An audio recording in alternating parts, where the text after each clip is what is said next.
comic book author Ben Kreger, and I am tired of being fat at 40-ish.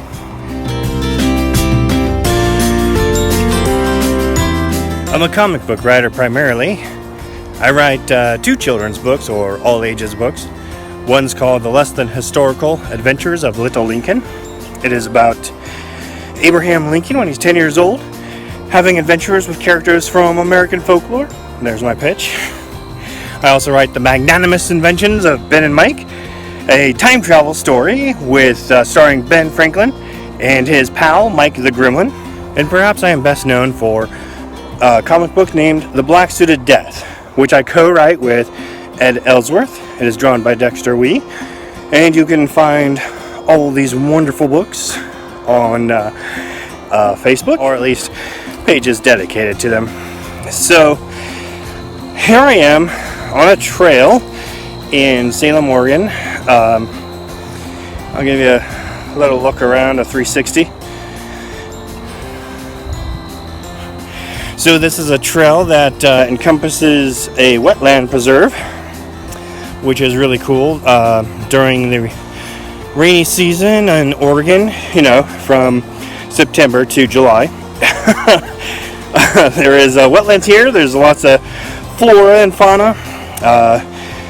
I've seen ducks, geese. I've seen rabbits. I've seen the nasty little nutrias, though they were babies at the time, so that was actually kind of cute. So this video series is called Fat at 40-ish. I am a young man in my 40s. Before I explain how I came up with this little device, I want to ask a question, because it's a question I ask myself. Why are so many writers overweight? If you've ever been to a comic convention and you go down Artist Alley and you come across a comic book writer, they are likely overweight. This is likely because we sit and stare at screens, writing, thinking about writing, thinking about stories, coming up with worlds, all in our heads, right? For me, I can speak really only for me. I'm more interested in creating the worlds, putting down the words, and writing than I am in taking care of myself. And this is actually true in every facet of my life. I love eating food. I like that full feeling.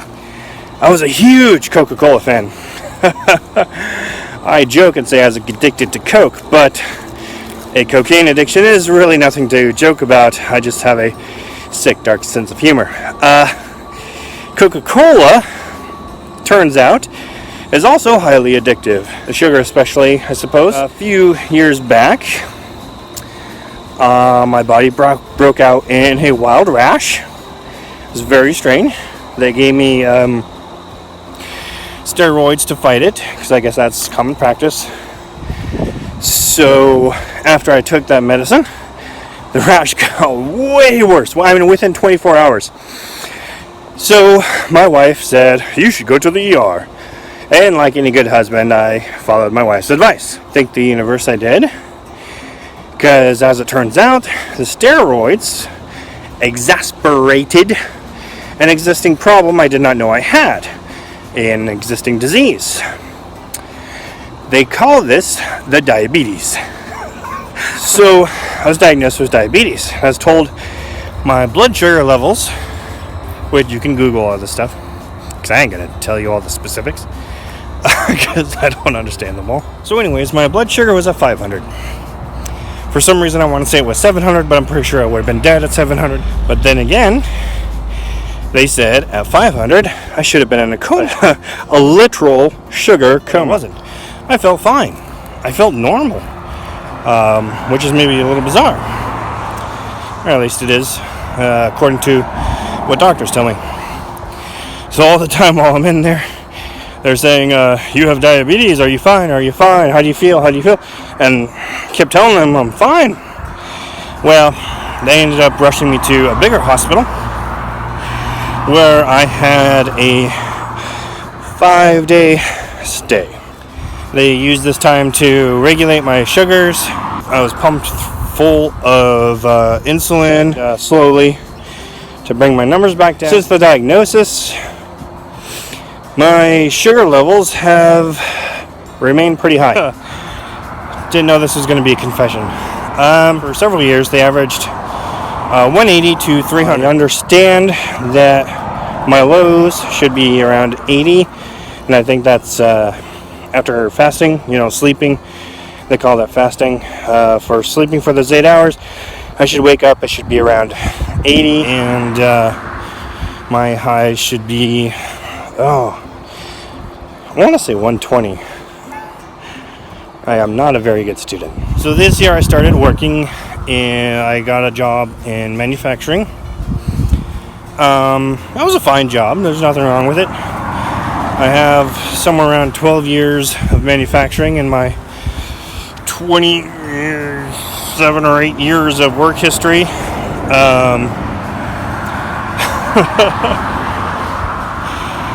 And so it was a relatively easy job to get, at least for me and my resume.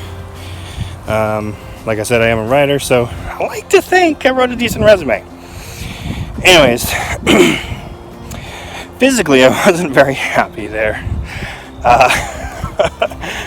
Definitely felt my age, definitely felt those 10 years of a sedentary lifestyle. You can correct me for saying that word wrong if you want. I went searching for another job. One of the cool things about social media is you can post such ideas online, and if you're lucky or have a good set of friends, they will help you find a job. In this case, I had a friend help me find a job, which was awesome. Put my fancy smancy resume in. I thought, all right, nothing's going to come of it. And then I got a call from a recruiter, a headhunter. I was like, oh my gosh, this is crazy. I heard they existed, but didn't know it. Did a round of interviews. My first phone call interview, which was interesting. Anyways, it is a contract job.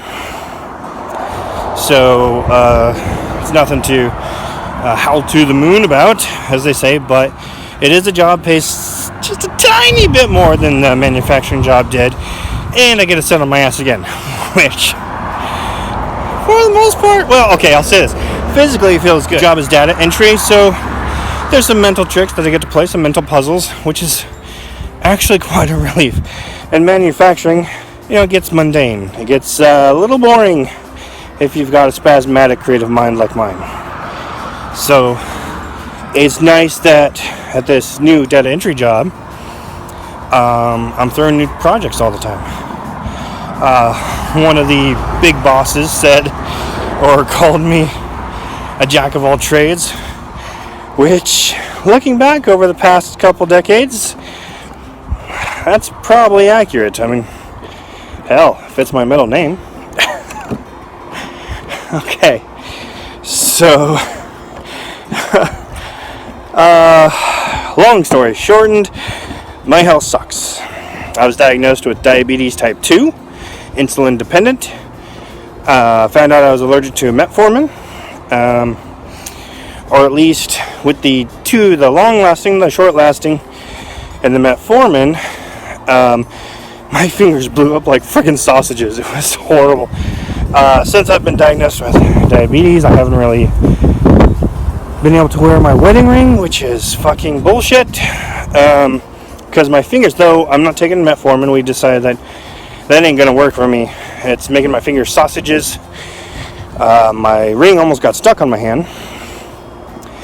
So the doctor said, well, you're probably allergic to it, so we're gonna take you off that. So since I was diagnosed several years ago, I've been on long-lasting insulin and short-lasting.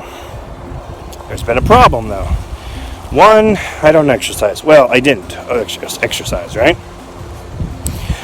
Two, I fucking hate needles. I hate them. I developed a bit of a phobia My voice is cracking. When am I a teenager? I developed a bit of a phobia when I was a kid. I was actually a little bit athletically, if not inclined. I enjoyed basketball and running sports and track and field kind of stuff. Anyways, I went in for my physical. The nurse who drew my blood popped my freaking arteries or whatever, veins, whatever. Anyways, it hurt. Excruciating at, I don't know, 13 or 14, whatever. Maybe I was 12. I know, 5th grade. How old are you in 5th grade? So, eventually she got blood drawn, but it hurt, and it left me with a phobia that kind of got worse over the years. So then I joined the army. Guess how many needles they put you in the army? Holy shit. I have been poked and prodded so much. So the army gives you all these shots, takes blood all the time.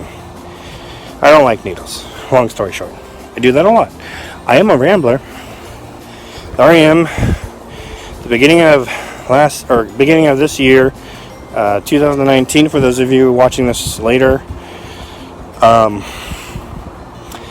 I get this desk job, and I'm doing okay. I'm taking walks every day, a mile, 2 miles. The doctor really wants me to do 2 miles to help keep the blood sugar down. Now here's where I am a very naughty diabetic. Now this year I have been much better at poking myself with the old insulin. But I'm betting that my sugars have remained very high because I do not have lows. I know this because when I do have lows, I start to shake. When I have highs, I sweat. The term is sweat like a pig. I say sweat like a diabetic. If you have this horrible sugar disease, you know exactly what I mean. Here's the problem. I don't test my blood.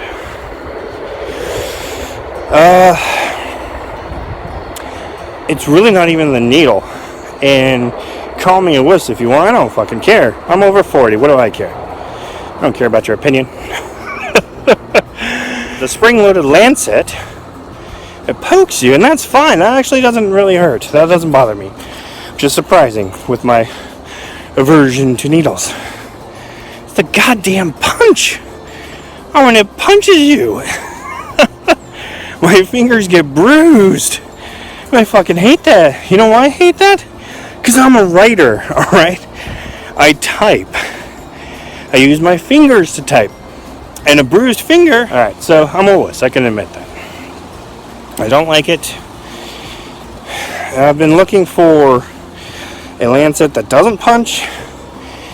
But they all seem to be over $100. And, well, yeah, that ain't gonna work. Point is, with diabetes and without my sugars under a reasonable amount of control, yeah, that freaks me out. Sorry, I don't have a selfie stick. Maybe I should get one.